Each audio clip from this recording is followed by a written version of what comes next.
Hello everyone, welcome back to my YouTube channel GS by Priyanka. और आज की इस क्लास में हम 20 जुलाई के शिफ्ट 1 के जीके पीवाईक्यू का सोल्यूशन करेंगे, जो कि सीजीएल 2023 टीयर 1 में पूछा गया था।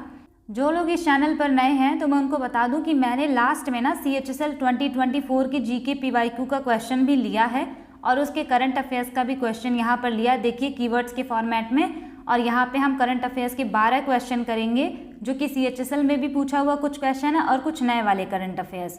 तो आपको यहाँ पे CHSL 2024 के भी क्वेश्चन देखने को मिलेंगे। तो चलिए स्टार्ट करते हैं और आपको ये वीडियो पूरी देखनी है। तो चलिए स्टार्ट करते हैं क्वेश्चन नंबर 1 से। According to the Indian calendar Hemant season falls in which months? भारतीय कैलेंडर के अनुसार हेमंत ऋतु किस महीने में आता है? तो राइट आंसर हो जाएगा यहाँ पर ऑप्शन डी, मार्गशीर्ष पौष, यानी जो हल्की फुल्की ठंडी पड़ती है ना, उसको हम बोलते हैं ना हेमंत सीजन। और इसको मैंने आपको एक वीडियो में पूरा डिटेल में बताया है कि हिंदी मंथ और इंग्लिश मंथ का नाम, तो वहाँ से आप याद रखेंगे क्योंकि ये क्वेश्चन ना बहुत बार पूछा जा रहा है। तो यहाँ से आप याद रखेंगे। अगर आपसे पूछे श्रावण भाद्र, तो ये जो है जुलाई अगस्त या फिर अगस्त सितंबर में आता है। चैत्र वैशाख अगर पूछे तो मार्च अप्रैल या फिर अप्रैल मई, चैत्र में ही लगभग न्यू ईयर मनाया जाता है ना। ज्येष्ठ आषाढ़ अगर पूछे तो मई जून या फिर जून जुलाई, और अगर मार्गशीर्ष पौष पूछे तो नवंबर दिसंबर या दिसंबर जनवरी का टाइम, यानी कि ठंडी का जो टाइम होता है उसको बोलते हैं हेमंत ऋतु। अगला क्वेश्चन है, विच of the following has the highest boiling point? यहाँ पे आपसे पूछ रहा है ना, निम्नलिखित में से किसका क्वथनांक उच्चतम होता है? तो राइट आंसर यहाँ पे हो जाएगा आपका ऑप्शन डी, एल्काइंस का जो है क्वथनांक उच्चतम होता है। यहाँ से आप याद रखेंगे एल्केन्स में सिंगल बॉन्ड होता है, एल्कीन्स में डबल बॉन्ड होता है, और एल्काइंस में जो होते हैं ट्रिपल बॉन्ड होते हैं। इसको आप यहाँ से याद रखेंगे। वैसे इसके रिगार्डिंग भी क्वेश्चन हमने डिस्कस किया हुआ है। अगला यहाँ पर है, when was the national urban health mission approved by the government of India? आपसे यहाँ पे क्वेश्चन पूछा जा रहा है, भारत सरकार द्वारा राष्ट्रीय शहरी स्वास्थ्य मिशन को कब मंजूरी दी गई? राइट आंसर है यहाँ पर ऑप्शन डी, 2013 में। और अगर आपको ये लिखा हुआ आ जाए ना NUHM, तो कंफ्यूज मत होइएगा, नेशनल अर्बन हेल्थ मिशन इसका फुल फॉर्म है। जब नेशनल अर्बन हेल्थ मिशन ले आया गया था तो वो 779 सिटीज़ में लागू करने के लिए ये ले आया गया था। अगला क्वेश्चन है यहाँ पर, according to the census 2011 which group of states of India has the highest population? तो ये तो बहुत इजी क्वेश्चन था। इसमें पूछा है कि भारत की जनगणना 2011 के अनुसार भारत के किस समूह के राज्यों की जनसंख्या सबसे अधिक है? तो उत्तर प्रदेश की सबसे अधिक थी, यानी ये दोनों ऑप्शन आप पहले ही कट कर सकते थे, और बिहार से ज़्यादा तो महाराष्ट्र में है, तो ये वाला राइट आंसर हो जाएगा उत्तर प्रदेश एंड महाराष्ट्र। अगला क्वेश्चन है, विच of the cyclone did not hit India during the year 2021 to 2022? यहाँ पे कह रहा है कि वर्ष 2021-22 के दौरान निम्नलिखित में से कौन सा चक्रवात भारत में नहीं आया? न्यूज़ में बहुत ज़्यादा उस टाइम चल रहा था कि गुलाब, टॉकटे, यास, ये सारे जो है साइक्लोन आए थे। जूलिया साइक्लोन जो है ये नहीं आया था। अगला क्वेश्चन है, identify the function of lipase in the process of digestion? Digestion भी हमने कवर किया हुआ है अच्छे से। यहाँ पे कह रहा है पाचन की प्रक्रिया में लाइपेज का कार्य पहचान करें, मतलब लाइपेज का फंक्शन क्या होता है वही पूछ रहा है। तो राइट आंसर है यहाँ पे option B, breaking down emulsified fats. अगला क्वेश्चन है, who among the following Kathak dancers of India founded the Kadamb centre for dance in 1964? ये इंपॉर्टेंट क्वेश्चन है और ये लगभग 2-3 बार रिपीट हुआ है, और इसको आप एकदम स्टार मार्क कर लीजिए, इसको ज़रूर याद रखिएगा। कदम्ब सेंटर फॉर डांस जो है कुमुदनी लाखिया ने ओपन किया था, और ये कथक से रिलेटेड हैं। यहाँ पे जितना भी ऑप्शन लिखा है ना सब कथक से रिलेटेड हैं, लेकिन यहाँ पे पूछा था ना कि कदम्ब सेंटर फॉर डांस किसने इस्टेब्लिश किया था, तो कुमुदनी लाखिया। और कदम्ब सेंटर फॉर डांस इन्होंने 1964 में इस्टेब्लिश किया। और अगर आपसे यहाँ से पूछे कि नृत्य भारती कथक डांस अकेडमी पुणे में किसने इस्टेब्लिश किया, तो उसको किया था रोहिणी भाटे ने। अगला क्वेश्चन जो है ना ये भी 2-3 बार रिपीटेड है बहुत सारे एग्जाम में, तो इसको ज़रूर आप याद रखेंगे। यहाँ पे कह रहा है ना, which of the following is the correct match of the column A with column B? यहाँ पे आपको कॉलम ए को कॉलम बी से मैच कराना है और बताना है कौन सा सही है। तो देखिए यहाँ पे सबसे पहला लिखा है ना अल्जाइमर्स डिजीज़। अल्जाइमर्स डिजीज़ जो है ये ब्रेन से रिलेटेड है, फर्स्ट का सी होगा, तो 3 जगह पे है। नेक्स्ट है यहाँ पे डिप्थीरिया अगर पूछे तो वो जो है नोज़ एंड थ्रोट से रिलेटेड है, यानी सेकंड का डी। तो फर्स्ट का सी, सेकंड का डी। यहाँ पे भी दो ऑप्शन है अभी भी। कभी कभी ऐसा होता है कि आप ऑप्शन से नहीं कर सकते, आपको पता होना चाहिए। और जबकि CHSL 2024 में जो भी मैचिंग वाले क्वेश्चन आए हैं वो इतने ईजी आए हैं ना कि आप आराम से कर सकते हैं। तो यहाँ से अब आप याद रखिएगा, ये वाला ऑप्शन राइट है। अल्जाइमर्स डिजीज़ का ब्रेन से रिलेटेड है, डिप्थीरिया का नोज़ एंड थ्रोट से, गोनोरहोया जो है वो रिलेटेड है रिप्रोडक्टिव ट्रैक्ट से, और अगर मम्प्स बात करें तो सिलेवरी ग्लैंड से।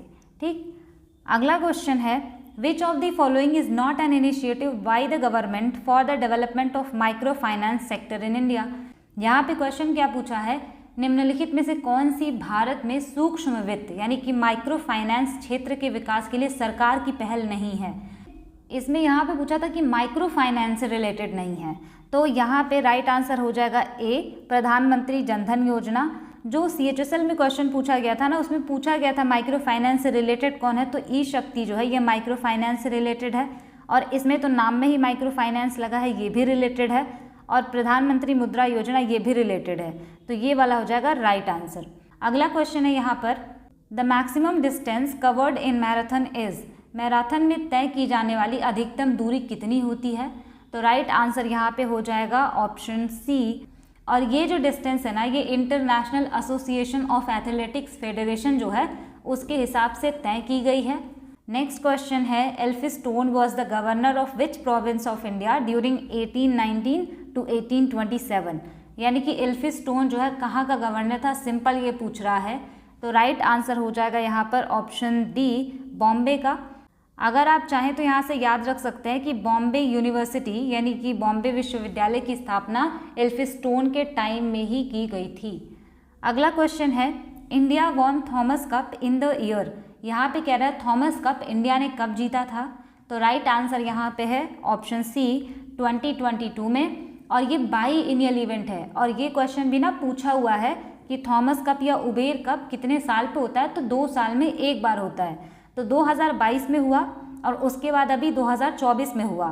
तो मैंने आपको ये क्वेश्चन कराया है, आप मुझे बताइए 2024 का Thomas cup and Uber cup किसने जीता और किसने होस्ट किया। ठीक, अगला क्वेश्चन है, who was the president of the second session of INC।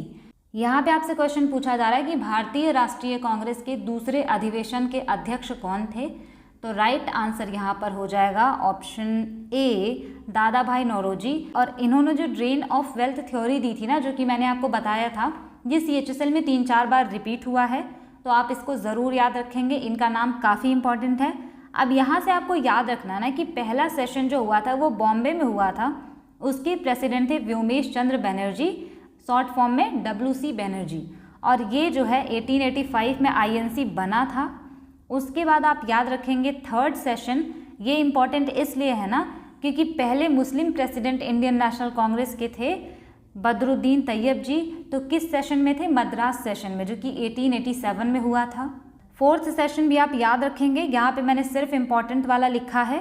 Fourth session जो है वो इलाहाबाद में हुआ 1888 में, और उसके प्रेसिडेंट थे George Yule, first English president of INC थे ये। उसके बाद 1907, ये क्वेश्चन ना बहुत बार पूछा हुआ है कि सूरत स्प्लिट कब हुआ, तो सूरत स्प्लिट 1907 में हुआ था। उस टाइम पर INC के प्रेसिडेंट थे रास बिहारी घोष। नेक्स्ट यहाँ पे ये भी बहुत इंपॉर्टेंट है कि एनी बेसेंट जो है ये पहली फीमेल प्रेसिडेंट बनी थी इंडियन नेशनल कांग्रेस की 1917 में, ईयर भी याद रखेंगे। कलकत्ता सेशन था, ये भी याद रखेंगे। नेक्स्ट यहाँ पे 1925 वाला कानपुर का जो सेशन हुआ उसकी प्रेसिडेंट थी सरोजनी नायडू, और ये फर्स्ट इंडियन वुमेन प्रेसिडेंट थी। ठीक है, नेक्स्ट है यहाँ पर 1924, ये भी पूछा हुआ क्वेश्चन है, बहुत इंपॉर्टेंट है कि बेलगाम सेशन कर्नाटका में जो हुआ था उसके प्रेसिडेंट महात्मा गांधी थे, और ये एकमात्र INC का सेशन था जिसकी की अध्यक्षता महात्मा गांधी जी ने की थी, इसलिए ये इम्पॉर्टेंट है। Next question, Who among the following was a Padma Bhushan awardee, legendary Bharatnatyam exponent, theosophist and founder of कला क्षेत्र डांस स्कूल। यहाँ पे कह रहा है कि निम्नलिखित में से कौन पद्म भूषण पुरस्कार से सम्मानित प्रसिद्ध भरतनाट्यम प्रवर्तक, ब्रह्म विद्यावादी और कला क्षेत्र नृत्य स्कूल की संस्थापक थी। राइट आंसर हो जाएगा यहाँ पर ऑप्शन सी, रुक्मिणी देवी अरुंडले। सोनल मानसिंह और मल्लिका साराभाई भी यहाँ पर भरतनाट्यम से रिलेटेड हैं। कला क्षेत्र डांस स्कूल पूछा है ना, तो इसको रुक्मिणी देवी अरुंडले जी ने इस्टेब्लिश किया था। और अगर इनको बोला जाना कि पद्म भूषण इनको मिला कब था, तो 1956 में। ये बेहद इम्पॉर्टेंट क्वेश्चन है। अब यहाँ से आप याद रखेंगे ना, ये क्वेश्चन भी बहुत बार पूछा जाता है। सोनल मानसिंह जो हैं किन 2 डांस फॉर्म से रिलेटेड हैं, तो भरतनाट्यम तो था ही इनका, लेकिन ओडिसी की भी एक्सपोनेंट है ये, तो इसको आप ज़रूर याद रखेंगे। सरोजा वैद्यनाथन अगर पूछा जाए तो इन्होंने गणेश नाट्यालय बनाया था दिल्ली में, ये इम्पॉर्टेंट है। अगला है यहाँ पर MS Subbulakshmi, a legend in India is known for which of the following. यहाँ पे आपसे पूछ रहा है ना, भारत की सुप्रसिद्ध शख्सियत MS सुब्बुलक्ष्मी निम्नलिखित में से किससे संबंधित हैं। राइट आंसर हो जाएगा यहाँ पर कार्नेटिक म्यूजिक। इनको बोला जाता है क्वीन ऑफ कार्नेटिक म्यूजिक। बहुत इंपॉर्टेंट पर्सनैलिटी हैं ये, और इनके रिगार्डिंग जितने भी क्वेश्चन बन सकते हैं इसको हमने डिस्कस कर लिया है पहले ही। जैसे जैसे हम शिफ्ट के सोल्यूशन में आगे बढ़ रहे हैं ना, तो बहुत सारी चीज़ें रिपीट हो रही हैं, इसीलिए मैंने यहाँ पे अब ज़्यादा एक्सप्लेनेशन नहीं दिया है। हम सीधे क्वेश्चन करेंगे CHSL वाले, लेकिन जहाँ पर कॉन्सेप्ट की ज़रूरत होगी वहाँ मैं आपको बताऊँगी। अगला क्वेश्चन है, विच of the following is a negative effect of green revolution in India. Green revolution से तो CHSL 2024 में भी बहुत सारा क्वेश्चन पूछा गया, लेकिन आप इसको पढ़ के ही आराम से कर सकते हैं। यहाँ पे कह रहा है कि कौन सा निगेटिव इफेक्ट था ग्रीन रिवोल्यूशन का, नकारात्मक प्रभाव कौन सा था। पहला है यहाँ पर depletion of ground water table, मतलब भूजल स्तर का ह्रास। नेक्स्ट ऑप्शन है deterioration in the quality of soil, मिट्टी की गुणवत्ता में गिरावट। थर्ड यहाँ पे लिखा है इंक्रीज्ड इनपुट कॉस्ट, बढ़ी हुई इनपुट लागत। सी वाला 1, 2 एंड 3 सारे ऑप्शन राइट हैं। ग्राउंड वाटर टेबल काफ़ी ज़्यादा डिप्लीट कर गया था, और क्वालिटी ऑफ सॉइल बहुत ज़्यादा फर्टिलाइज़र यूज़ करने की वजह से गिर गई थी। इनपुट कॉस्ट भी बढ़ गया था, तो तीनों यहाँ पर राइट आंसर है। अगला क्वेश्चन है, under the rail Kaushal Vikas Yojana launched in September 2021, the government of India has proposed to impart training to a total of 50,000 candidates over a dash year period. यहाँ पे कह रहा है सितंबर 2021 में शुरू की गई रेल कौशल विकास योजना के तहत भारत सरकार ने डैश वर्ष की अवधि में कुल 50,000 उम्मीदवारों को प्रशिक्षण देने का प्रस्ताव दिया है। तो यहाँ पे आपसे यही पूछा कि कितने साल की ट्रेनिंग का उन्हें प्रस्ताव दिया गया। राइट आंसर हो जाएगा यहाँ पर ऑप्शन डी, 3 साल का। और यहाँ पे मैंने इसलिए आपको ये बताया ना कि रेल कौशल विकास योजना पूछ सकता है कब लॉन्च हुआ, क्योंकि ये लोग ना स्कीम वगैरह से जो भी क्वेश्चन हैं बहुत पुराने पूछे गए हैं। CHSL में तो 2021 का भी पूछा गया है, 2009 का भी पूछा गया, जो इम्पॉर्टेंट है, तो इसको आप ज़रूर याद रखिएगा। अगला क्वेश्चन और बहुत सिंपल है ये, आप इसको पढ़ के ही कर सकते हैं। क्वेश्चन है, select the option that is true regarding the following 2 statements labelled assertion A and reason are. यहाँ पे ना आपको एक स्टेटमेंट ए दिया है और उसका रीज़न बताया है आर में, तो उसी को पढ़ना है और बताना है कौन सा सही है कौन सा नहीं। स्टेटमेंट ए है, an object slip less on a rough surface then a smooth surface. ये तो बिल्कुल सही है ना कि कोई वस्तु चिकनी सतह की तुलना में खुरदरी सतह पर कम फिसलती है। इसका रीज़न बताया है, when a surface is rough frictional force increases. यहाँ पे कह रहा है जब कोई सतह खुरदरी होती है तो घर्षण बल बढ़ता है, तो बिल्कुल सही है इसका कारण। यहाँ पे असर्शन ए और उसका जो रीज़न है दोनों सही है, तो राइट आंसर हो जाएगा D, both assertion A and reason are true and reason R is the correct explanation of assertion A. Next question, on 1 February 2021 finance minister Nirmala Sitharaman informed that dash and dash will be merged under the umbrella of mission Poshan 2.0। यहाँ पे question आपसे पूछ रहा है कि 1 फरवरी 2021 को वित्त मंत्री निर्मला सीतारमण ने बताया कि मिशन पोषण 2.0 के तहत 2 स्कीम का जो है विलय किया जाएगा, उसको मर्ज किया जाएगा। तो वो दोनों स्कीम कौन कौन सी थी वही पूछ रहा है जिसको मर्ज किया गया। राइट आंसर है यहाँ पे option C, supplementary nutrition programme and national nutrition mission. Supplementary nutrition programme, national nutrition mission, ये दोनों को ना मर्ज कर दिया गया पोषण 2.0 के तहत। लेकिन अगर आपसे पूछे ना कि ये NNM यानी नेशनल न्यूट्रिशन मिशन आया कब था, तो ये आया था 2018 में। ये वाला आया था जो भी प्रेग्नेंट वुमेन्स होती थी और 6 साल से कम के उनके जो बच्चे, उनके पोषण में सुधार करने के लिए। नेक्स्ट क्वेश्चन है, who among the following was appointed as the chairperson of 22nd law commission in 2022। ये क्वेश्चन 2022 का है, लेकिन अभी भी ये क्वेश्चन सही है। क्वेश्चन आपसे पूछ रहा है, निम्नलिखित में से किसे 2022 में 22वें विधि आयोग के अध्यक्ष के रूप में नियुक्त किया गया था? राइट आंसर है जस्टिस ऋतुराज अवस्थी। ये जो है चेयरपर्सन है 22nd लॉ कमीशन के। इनको अपॉइंट किया गया था 2022 में, लेकिन इनका टेन्योर अभी जो है 31 अगस्त 2024 तक का है। ठीक, तो इसको आप ज़रूर याद रखेंगे। अगला क्वेश्चन है, assume a statement where A has gone to a cinema hall with her friends to watch a movie. In the next seat, she realizes that it is her maid who is also watching the movie. Now A asks her maid to leave the cinema hall.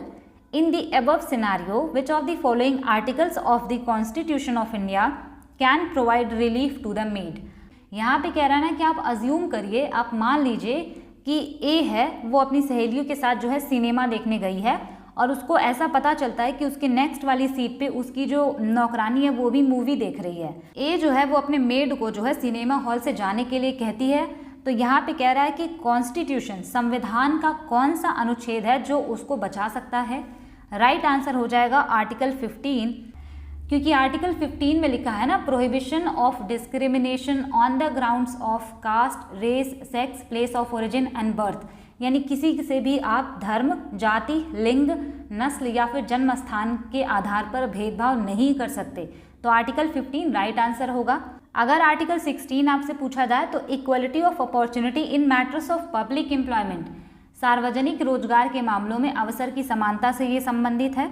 अगर article 17 पूछे तो ये untouchability से related है, यानी कि अस्पृश्यता के उन्मूलन से संबंधित है। आर्टिकल 18 पूछे तो ये एबॉलिशन ऑफ टाइटल से रिलेटेड है, उपाधियों के उन्मूलन से संबंधित है आर्टिकल 18। अगला क्वेश्चन है, who among the following was the first chief election commissioner of India. यहाँ पे कह रहा है कि भारत के पहले मुख्य चुनाव आयुक्त कौन थे? राइट आंसर हो जाएगा सुकुमार सेन। और अगर आपसे प्रेजेंट में पूछे ना कौन है इलेक्शन कमीशन ऑफ इंडिया के चीफ, तो ये हैं राजीव कुमार, 25 नंबर के। ठीक, आजकल करंट अफेयर्स की चीज़ें ना बहुत जल्दी जल्दी बदल रही हैं। जैसे मैंने हेनले पासपोर्ट इंडेक्स का वीडियो जब मैंने बना लिया तो जस्ट उसके बाद ही वो चेंज हो गया था रैंकिंग, फिर से उनकी नई वाली रैंकिंग आई थी। कल जो मैंने वीडियो अपलोड किया था वो मैंने पहले ही बना के रखा था, उसको बस एडिट करके मैंने अपलोड किया। तो मैंने देखा कि 31 जुलाई को ही जो है गवर्नर चेंज हो गए थे सिक्किम के, तो उसको मैंने ना PDF में जो है अपडेट कर दिया है, क्योंकि वीडियोज़ काफ़ी बड़ी होती है ना, तो उसको फिर से एडिट करके अपलोड करना पॉसिबल नहीं हो पाता है। PDF में आपको अपडेटेड मिल जाएगा। अगला क्वेश्चन है, which festival traces its origin to the Tibetan new year and in Ladakh it is celebrated every year at the end of the harvesting season. यहाँ पे क्वेश्चन पूछा है किस त्यौहार की उत्पत्ति तिब्बती नव वर्ष से हुई है और लद्दाख में हर साल कटाई के मौसम के अंत में मनाया जाता है। राइट आंसर यहाँ पे हो जाएगा लोसार फेस्टिवल। वैसे यहाँ पे ये जो तीनों ऑप्शन लिखे हैं ना, आप ज़रूर याद रखेंगे, ऑप्शन से भी क्वेश्चन बन जाता है। ये सारे जो है लद्दाख के फेस्टिवल हैं। अगला क्वेश्चन है, Sabha and Ur, two kinds of village assemblies are referred to in which of the following dynasties. Same question CHSL 2023 में पूछा गया। क्वेश्चन आपसे पूछ रहा है कि सभा और उर दो प्रकार की ग्राम सभाओं का उल्लेख निम्नलिखित में से किस राजवंश में किया गया है? तो राइट आंसर हो जाएगा चोल। चोला डायनेस्टी के टाइम पर विलेज एडमिनिस्ट्रेशन काफ़ी अच्छा था। नेक्स्ट है यहाँ पर एंड लास्ट है शिफ्ट के सोल्यूशन का। उसके बाद आज हम बहुत ज़्यादा क्वेश्चन करने वाले हैं, ये वाले CHSL वाले। यहाँ पे कह रहा है ना, who among the following was defeated by Mauryan emperor Chandragupta Maurya. Chandragupta Maurya द्वारा किसको पराजित किया गया था? राइट आंसर है यहाँ पर ऑप्शन बी, सेल्यूकस निकेटर। अब हम स्टार्ट कर रहे हैं अपना स्कोर बूस्टर सीरीज। इसमें मैंने लिया है CHSL 2023 टियर 1 का क्वेश्चन। और यहाँ पे मैं आपको एक चीज़ बताना चाहती हूँ ना कि बहुत सारे क्वेश्चन जो हम डिस्कस कर चुके हैं, अगर वही क्वेश्चन आया है तो मैंने उस क्वेश्चन को यहाँ पर नहीं लिया, क्योंकि बार बार वही क्वेश्चन लेने से कोई फ़ायदा नहीं होगा। तो जो कुछ भी हम पढ़ चुके हैं ना, वो चीज़ हम यहाँ दोबारा नहीं करेंगे, क्योंकि नए क्वेश्चन भी बहुत ज़्यादा आ रखे हैं CHSL में, तो उसको हमें यहाँ पर करना है। तो चलिए स्टार्ट करते हैं पहले वाले से। और ये वाला क्वेश्चन मैंने आपको बता दिया था, लेकिन सिर्फ मैंने इसको इसलिए लिया है ना ताकि आपको पता चले कि हाँ ये क्वेश्चन भी पूछा गया है। और ये क्वेश्चन मैंने आपको बताया था, according to census 2011 Rajasthan has the largest gap between male and female literacy rate, यानी कि महिला और पुरुष की साक्षरता दर में सबसे ज़्यादा अंतर जो है वो राजस्थान में था। तो ये पूछा हुआ क्वेश्चन है। ठीक, अगला है यहाँ पर main objective of the physical responsibility and budget management act FRBMA 2003। ये वाला क्वेश्चन जो है ना, जब मैं CHSL 2023 टीयर 1 के सोल्यूशन करा रही थी तो उसमें आया था। तो मैंने आपको बताया था कि ये एक्ट 2003 में आया था, पर इन्होंने पूछ लिया कि इसका ऑब्जेक्टिव क्या था। तो इसका ऑब्जेक्टिव था to reduce the physical deficit, physical deficit को कम करना जो है इसका उद्देश्य था। अगला क्वेश्चन यहाँ पे कह रहा है ओरोग्राफिक रेनफॉल अकर्स व्हेन। यहाँ पे कह रहा है ओरोग्राफिक रेनफॉल कब होती है। ओरोग्राफिक रेनफॉल तब होती है ना जब कोई ऐसे माउंटेन होता है और यहाँ से ऐसे सैचुरेटेड एयर आ रही होती है, तो यहाँ टकराने के बाद यहीं पे बारिश कर देती है, तो इसको बोलते हैं विंडवर्ड साइड, और जहाँ पे बारिश नहीं होती है अदर साइड में उसको बोलते हैं लीवर्ड साइड। तो वही पूछ रहा था ओरोग्राफिक रेनफॉल कब होती है। तब होती है जब saturated air mass comes across a mountain. ठीक, अगला क्वेश्चन पूछा था आर्टिकल 20, ये भी मैंने करा दिया है लेकिन बस आपको रिमाइंड कराने के लिए कि हाँ ये भी पूछा हुआ है। आर्टिकल 20 में दिया है protection in respect of conviction for offences. किसी को अरेस्ट वगैरह किया जाता ना तो उसके राइट्स के लिए ये आर्टिकल 20 है, और इसमें भी 3 क्लॉजेज हैं जिसको हमने डिटेल में डिस्कस किया है। अगला क्वेश्चन यहाँ पे पूछा था only Indian women who has been ranked world's number 1 for badminton. यहाँ पे यही पूछा था कि इंडियन वुमेन जो कि नंबर 1 पे हैं बैडमिंटन में, तो साइना नेहवाल। अगला है यहाँ पर industrial policy resolution 1956 categorised large scale industries into 4 fragments. GK का यही है ना कि आप जितना पढ़ते जाएंगे ना क्वेश्चन उसके आगे का पूछ लेता है। जैसे कि हमने ये तो पढ़ा ना कि इंडस्ट्रियल पॉलिसी रिजोल्यूशन 1956 में आया और इसमें इन्होंने 3 तरह की कंपनियों को लिस्ट किया ABC, इसमें 17 कंपनी थी, इसमें 12 और इसमें बाकी के जितने बच गए थे वो। तो हमने ये पढ़ लिया, लेकिन अब ये पूछ रहे हैं कि लार्ज स्केल इंडस्ट्री को कितने कैटेगरी में बांटा गया, तो 4। 5th addition of Khelo India youth game कहाँ पर हुआ था, तो ये 2023 में हुआ भोपाल में। अगला क्वेश्चन है महाबलीपुरम टेम्पल, इन्होंने पूछा था कि किस डायनेस्टी के टाइम पर बना था, तो ये पल्लवा डायनेस्टी के टाइम पर बना था। आप ये भी याद रखेंगे कि शिव जी का टेम्पल ना एलोरा केव्स में जो है वो राष्ट्रकूट के टाइम पर बना था, तो वो भी पूछा हुआ है। अगला क्वेश्चन पूछा था कि हरिपाल जो है किसके अथर हैं, तो इनकी बुक है संगीता सुधाकर हरिपाल जी की, तो याद रखेंगे आप। अगला क्वेश्चन यहाँ पे पूछा था Bharat Nirman programme launched by government of India. GOI का मतलब गवर्नमेंट ऑफ इंडिया। यहाँ पे कह रहा था भारत निर्माण प्रोग्राम जो कि इंडियन गवर्नमेंट ने लॉन्च किया था, तो कब किया था, 2005 में इसको किया था। अगला क्वेश्चन है according to census 2011 districts in India is. यहाँ पे पूछा था 2011 की जनगणना के अनुसार कितने जिले थे भारत में, तो 640। और यहाँ पे आप ये भी याद रखेंगे ना 2011 का जो सेंसस था वो 15th नंबर का सेंसस था। ये क्वेश्चन भी पूछा गया और इसका मोटो था आवर सेंसस आवर फ्यूचर, वो भी पूछा गया।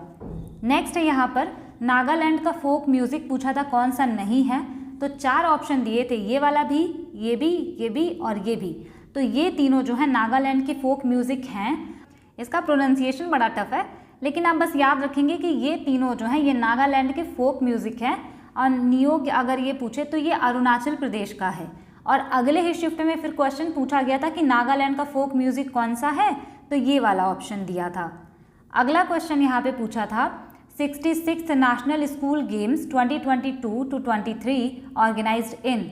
ये वाला क्वेश्चन भी ऐसे पूछा था कि कहाँ पर ऑर्गेनाइज नहीं हुआ था, तो 4 ऑप्शन दिए थे, तो आप सही वाला याद रख लीजिए कहाँ पे ऑर्गेनाइज हुआ था। तो आप अगर गलत वाला आंसर आएगा तो आप मार्क कर पाएंगे ना, ग्वालियर, भोपाल एंड दिल्ली में ये ऑर्गेनाइज हुआ था। और अगर ऑप्शन आ जाएगा तो अब आप आंसर मार्क कर पाएंगे। अगला क्वेश्चन, और ये भी क्वेश्चन हमने पहले ही कर लिया है, गुग्गा डांस पूछा था, तो ये हरियाणा का है। उसके बाद यहाँ पे एक क्वेश्चन पूछा था ना, खुबा किशई एक तरह का सॉन्ग है, वो है कहाँ का, तो ये मणिपुर का सॉन्ग है। इसमें तालियां बजा करके गाया जाता है, ऐसा कुछ लिखा था स्टेटमेंट में, तो इसको आप याद रखेंगे। इसका आप बस कीवर्ड याद रखिए ना, खुबा किशई मणिपुर। अगला क्वेश्चन है लुसाई हिल्स और also known as, Lushai hills Mizoram में है, इसलिए इसको मिजो हिल्स के नाम से जाना जाता है। अब देखिए NNP हमने डिस्कस किया था ना, अब ये पूछा हुआ क्वेश्चन है कि नेट नेशनल प्रोडक्ट कैसे आएगा। तो नेट तभी आता है जब हम ग्रॉस में से डेप्रिसिएशन माइनस करते हैं, और 2 ही ऑप्शन था जिसमें डेप्रिसिएशन माइनस था, लेकिन बस आपको ये देखना था यहाँ पे GNP लिखाओ, क्योंकि ये सेकंड वाला जो दोनों है ना ये सेम होना चाहिए, और उसमें एक में था GDP माइनस डेप्रिसिएशन और ये वाला ऑप्शन था GNP माइनस डेप्रिसिएशन। तो हमें ये वाला चाहिए था ना NP, तो ये भी सेम होना चाहिए, तो ये वाला सही था। जीके में बहुत सारे छोटे छोटे ऐसे कॉन्सेप्ट है ना कि अगर आपको नहीं पता होंगे तो क्वेश्चन बहुत ज़्यादा गलत हो जाते हैं। जैसे इकोनॉमिक्स में इतने सारे टर्म हैं कि अगर आपको मीनिंग पता हो ना तो आप बहुत सारे क्वेश्चन आराम से कर ले जाएंगे, लेकिन मीनिंग नहीं पता होने की वजह से, उसका कॉन्सेप्ट क्लियर नहीं होने की वजह से क्वेश्चन गलत हो जाते हैं। तो इसीलिए जब आपका CGL एग्ज़ाम ओवर हो जाएगा तो हर सब्जेक्ट के जो भी स्टैटिक पार्ट है जहाँ पे कॉन्सेप्ट की ज़रूरत है उन सब की वीडियोस मैं अपलोड करूँगी, जिससे कि आपके सारे कॉन्सेप्ट क्लियर होते रहें। चलिए अगला क्वेश्चन देखते हैं। Best governed state in the large states category as per the public affairs index 2020 released by the public affairs centre. यहाँ पे पूछा था सबसे अच्छा प्रशासित राज्य कौन सा था लार्ज स्केल कैटेगरी में, और ये इंडेक्स निकाला गया था पब्लिक अफेयर्स सेंटर, मतलब ये किसी भी गवर्नमेंट द्वारा नहीं निकाला गया था, ये नॉन प्रॉफिट ऑर्गेनाइजेशन के द्वारा निकाला गया था। तो केरला जो है ये बेस्ट गवर्नड स्टेट था उसके हिसाब से। अगला क्वेश्चन है Birsa Munda international hockey stadium, same question CHSL 2023 में पूछा गया। Birsa Munda international hockey stadium Rourkela में है। अगला क्वेश्चन ये भी CHSL 2023 में पूछा गया था। किसी किसी शिफ्ट में ना बहुत सारे क्वेश्चन प्रीवियस ईयर के रिपीटेड हैं, और किसी किसी शिफ्ट में ऐसा है कि बहुत सारे नए क्वेश्चन एक साथ डाल दिए गए हैं, तो फिर आपको डील करना पड़ेगा उससे। मुहर्रम जो है ये फर्स्ट मंथ होता है इस्लामिक कैलेंडर का। In April 2023 wing commander Deepika Mishra received, April 2023 का इन्होंने करंट अफेयर्स बहुत ज़्यादा पूछा है। इन्होंने पूछा कि अप्रैल 2023 में दीपिका मिश्रा को कौन सा मेडल मिला, तो वायु सेना मेडल। अगला है यहाँ पर fighting in the upright position in judo is called. यहाँ पे कह रहा था कि अपराइट पोजीशन में अगर आप लड़ाई करते हैं, फाइटिंग करते हैं जूडो में, तो उसको क्या बोलते हैं, तो टाकी वाजा बोलते हैं इसको। अगला क्वेश्चन, और ये क्वेश्चन भी हम लोग डिस्कस कर चुके थे, विडो रिमैरिज एक्ट पूछा था कब आया, 1956 में आया था ये। अगला क्वेश्चन ये पूछा था can change their gender during their life span, अपने जीवन काल के दौरान कौन ऐसा है जो अपना जेंडर बदल सकता है, तो स्नेल राइट आंसर है यहाँ पर, ये अपना जो है जेंडर चेंज कर सकते हैं। अगला है यहाँ पर maximum file size that can be attached to an email message in Gmail. यहाँ पे मैक्सिमम फाइल साइज पूछा था जो कि ईमेल में हम भेज सकते हैं अटैच करके, तो 25 MB। और आप लोगों को मैं यही एडवाइस करूँगी ना कि आप MS एक्सेल और जो भी इम्पॉर्टेंट है ना कंप्यूटर के, वो ज़रूर देख कर जाइए, क्योंकि इनका ये था कि Tier 1 में पूछा जाएगा कंप्यूटर, लेकिन ये इसमें भी इतना ज़्यादा कंप्यूटर का क्वेश्चन पूछ रहे हैं ना, एक एक शिफ्ट में कहीं कहीं 3 से 4 क्वेश्चन भी आए हैं कंप्यूटर के। तो आप ये मत सोचिए कि Tier 2 में पूछा जाएगा, ज़रूर पढ़ के जाइएगा कंप्यूटर। अगला क्वेश्चन ये पूछा था राइट टू कॉन्स्टिट्यूशनल रेमेडीज़ को सोल ऑफ द कॉन्स्टिट्यूशन किसने बोला, यानी संवैधानिक उपचारों के अधिकार को संविधान की आत्मा किसने कहा, तो BR अम्बेडकर। संवैधानिक उपचारों का अधिकार का मतलब होता है ना कि अगर आपका फंडामेंटल राइट्स वायलेट होता है तो आप जाते हैं ना हाई कोर्ट या सुप्रीम कोर्ट रिट्स इशू करवाने के लिए, उसी को बोलते हैं कॉन्स्टिट्यूशनल रेमेडीज़ के राइट्स। और अगर पूछे किस में आता है तो ये आर्टिकल 32 में आता है। अगला क्वेश्चन पूछा था बाली यात्रा कहाँ का है, तो ये उड़ीसा का फेस्टिवल है। और नेक्स्ट क्वेश्चन यहाँ पे पूछा था Lakshmibai national institute of physical education कहाँ पर लोकेटेड है, तो नाम से ही आप गेस कर सकते थे, ये मध्य प्रदेश में लोकेटेड है। अगला है यहाँ पर Bist Doab canal system and Makhu canal system कहाँ पर है, तो ये पंजाब में है। अगला है फ्यूज़न स्टाइल ऑफ डांस किसने क्रिएट किया था, तो उदय शंकर जी ने। इम्पॉर्टेंट है, 3-4 स्टार मार्क कर लीजिए, बहुत बार पूछा हुआ है। आज हम 12 क्वेश्चन करेंगे करंट अफेयर्स के, 4-5 क्वेश्चन CHSL वाले और उसके बाद नए वाले करंट अफेयर्स भी। बहुत ज़्यादा जो है क्वेश्चन आ रखे हैं करंट अफेयर्स से। पहला क्वेश्चन है in April 2023 government of India launched village programme from Kibithu village which is located in. Kibithu village अगर पूछे तो ये अरुणाचल प्रदेश में है, और यहाँ से विलेज वाइब्रेंट प्रोग्राम लॉन्च किया गया था, वही पूछ रहा है। अगला क्वेश्चन है, in September 2022 the book Ambedkar and Modi reformers ideas performers implementation has been written by. यहाँ पे आपसे ये क्वेश्चन पूछा है ना कि इस बुक को लिखा किसने है, तो राइट आंसर है यहाँ पर रामनाथ कोविंद जी ने लिखा था। अगला क्वेश्चन है, in April 2023 India's external affairs minister S Jaishankar launched the project for restoration of which ghat. किस घाट के रीस्टोरेशन के बारे में जयशंकर जी ने बात कही थी, तो तुलसी घाट के बारे में। अगला क्वेश्चन है, on 9 August 2021 the parliament had passed the limited partnership amendment bill 2021 it amended. यहाँ पे कह रहा है कि 9 अगस्त 2021 को पार्लियामेंट ने लिमिटेड पार्टनरशिप अमेंडमेंट बिल 2021 लेकर के आया था, तो इसने किस एक्ट को अमेंड किया, तो इसने संशोधन किया था लिमिटेड लायबिलिटी पार्टनरशिप एक्ट 2008 में। अगला क्वेश्चन है, world's first Asian king vulture conservation established in which state. तो वर्ल्ड का पहला है, तो बहुत इंपॉर्टेंट है, उत्तर प्रदेश में इसको एस्टैब्लिश किया गया। नेक्स्ट क्वेश्चन यहाँ से जो मैं बता रही हूँ, ये मैं जब तक वीडियो बना रही हूँ तब तक यही सही है, अभी कुछ चेंजेस नहीं हुए हैं। कल वाला गवर्नर वाला जैसे ही मैंने वीडियो अपलोड किया फिर देखा वो चेंज हो गया था। यहाँ पे 6 क्वेश्चन है, who became the new chief of army staff, Upendra Dwivedi. Who became the new vice chief of navy staff, NS Rajamani जो हैं ये new vice chief of navy staff बने हैं। और उसके बाद ये पूछा गया ना कि 53rd meeting of GST council held. 53rd meeting जो है GST काउंसिल की वो कहाँ पर हुई, तो न्यू दिल्ली में हुई। और आप ये भी याद रखेंगे कि 53rd वाली मीटिंग थी, क्योंकि कभी कभी ना ये पूछ लेते हैं कि किस नंबर की मीटिंग थी। और अगर पूछे GST काउंसिल किस आर्टिकल में है, तो आर्टिकल 279A में। और अगर पूछे GST का कौन सा अमेंडमेंट था, तो 101 कॉन्स्टिट्यूशनल अमेंडमेंट एक्ट 2016। नेक्स्ट है यहाँ पर, Neeraj Chopra won dash medal at Paavo Nurmi games 2024। ये वाला जो गेम हुआ, यहाँ पे कह रहा है नीरज चोपड़ा को कौन सा मेडल मिला, तो इनको मिला गोल्ड मेडल। अगर बोले ये हुआ कहाँ पे ये गेम, तो फिनलैंड ने होस्ट किया था इसको। अगला क्वेश्चन है, NISAR mission will be launched in which year. NISAR mission किस ईयर में लॉन्च होगा, तो ये 2024 में ही लॉन्च होगा। नेक्स्ट क्वेश्चन पूछा है, Rajeev Taranath was related to which instrument. इनकी हाल ही में ना डेथ हो गई है, इस वजह से पूछा जा सकता है। राजीव तारानाथ सरोद प्लेयर थे। नेक्स्ट क्वेश्चन है, मुख्यमंत्री निजुत मोइना स्कीम। ये स्कीम कहाँ पर आई, तो ये असम में आई और ये गर्ल्स एजुकेशन के लिए आई। और ये ज़रूर याद रखेंगे आप, क्योंकि कई बार अमाउंट पूछ लेता है।